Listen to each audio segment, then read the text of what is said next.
10 white coats, stepping forward for the first time with an assessment of the hospitalized president's condition. The team and I are extremely happy with the progress the president has made. But that optimism from White House physician Sean Conley was quickly followed by confusing information about when the president became ill. Just 72 hours into the diagnosis now. That would mean a Wednesday diagnosis, not Thursday, suggesting President Trump knowingly traveled to a Minnesota rally and a fundraiser at his Bedminster Club in New Jersey with COVID. But later, the White House issued this memo to correct the timeline.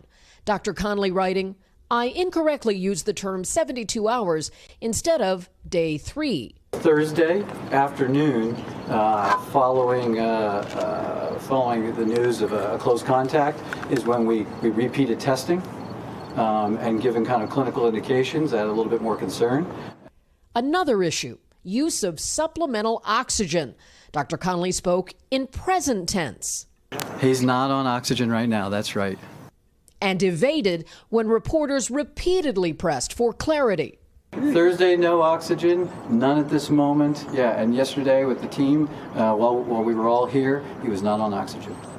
But the Associated Press and New York Times report that President Trump was given oxygen Friday before he was hospitalized.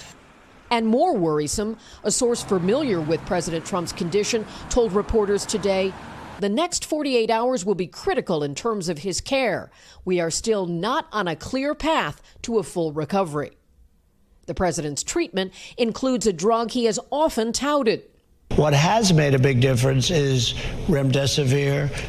Approved for hospitalized COVID patients, doctors said the president will receive a 5-day course of remdesivir.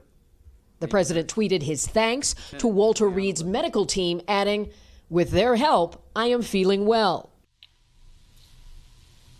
Hey, NBC News fans, thanks for checking out our YouTube channel. Subscribe by clicking on that button down here and click on any of the videos over here to watch the latest interviews, show highlights, and digital exclusives.